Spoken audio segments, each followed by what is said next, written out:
Okay, let's set a scene. It's almost midnight, the air's heavy, and there's this strange chill you just can't shake. You're on a mission, an urgent one, to a village that people only talk about in whispers, a place called Devgarh. This is the story of what happens when a simple job spirals into a desperate fight for survival against a darkness that's guarding a truly terrible secret. Let's dig into what really happened that night. So just imagine for a second that this is you. You have to get to a village with a really bad reputation, and it's already past 11 at night. Every single driver you talk to refuses to take you. They just look at you, their faces filled with dread. What do you do?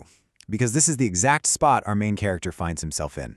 And that kicks off the first part of our story, a dangerous journey right into the heart of a place that everybody is terrified of. So the situation gets laid out pretty fast. We've got Aarav, a bank employee who has to get to Devgarh to pick up some urgent documents for work. But here's the problem. It's super late, and every rickshaw driver at the stand just flat out refuses. They look at him like he's lost his mind, telling him to just go home and wait for morning, because Devgarh, at this hour, well, it's a place you just don't go. Finally, one driver gives in, but only after Aarav offers him a crazy amount of money. And as they head out onto these dark, empty streets, the driver gives him this really chilling piece of advice. Some roads at night are not meant for humans. That's not just some spooky line. It's the very first hint that the dangers waiting in Devgarh are all too real. And yeah, the driver was serious. He drops Aarav off at the edge of this pitch-black forest and just peels out of there.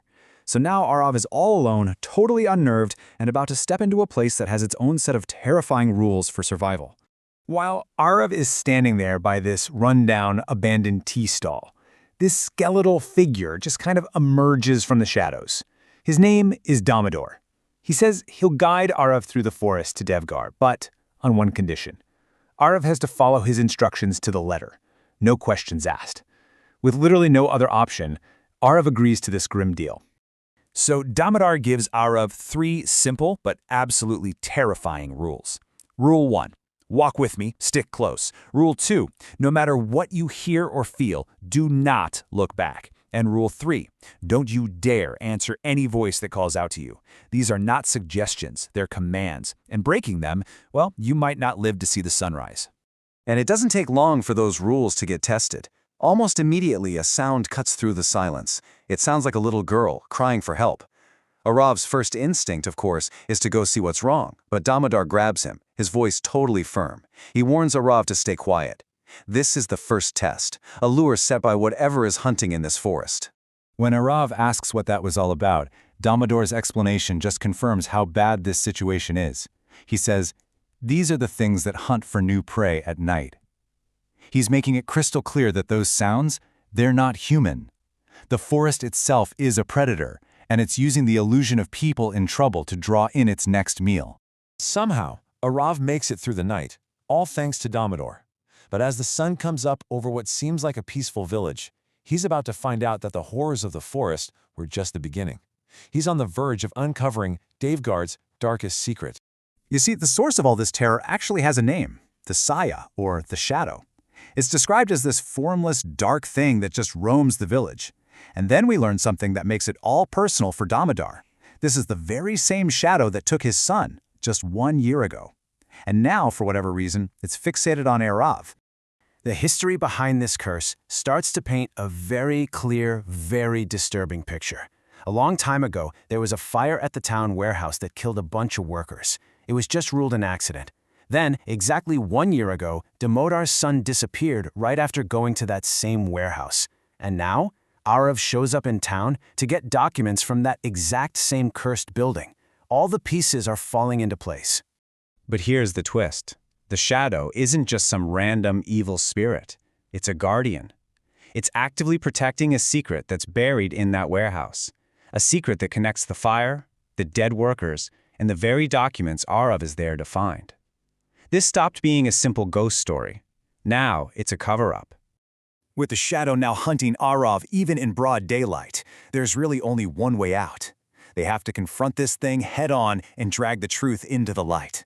The air inside that warehouse is freezing, and it reeks of burnt wood and just decay. You can see these sooty handprints staining the walls. Damodar guides Aarav to this dusty old metal cabinet, and inside, Aarav pulls out a thick old register. the very thing he was sent here for. And right there, the whole horrifying truth comes out. The official story, the lie the shadow was protecting, was that the fire was a tragic accident. But the register reveals the real truth, the spirit's truth. The owner of the warehouse intentionally set that fire, burning his own workers alive, just to collect insurance money. This is the crime the shadow was created to hide.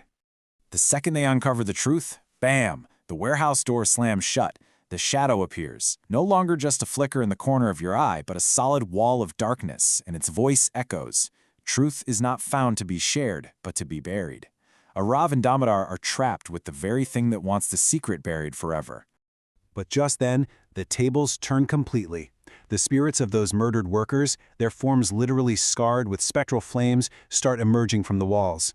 For years, the shadow had held them prisoner here. It screams at them to obey, but now that the truth is out, they don't listen. Instead, they turn on their jailer, and they begin to surround it. As the spirits start to overpower the shadow, Damodar sees their one and only chance. He screams at Aarav, his voice just filled with this urgent sacrificial energy. "Run, Aarav! Get out of here with the truth!"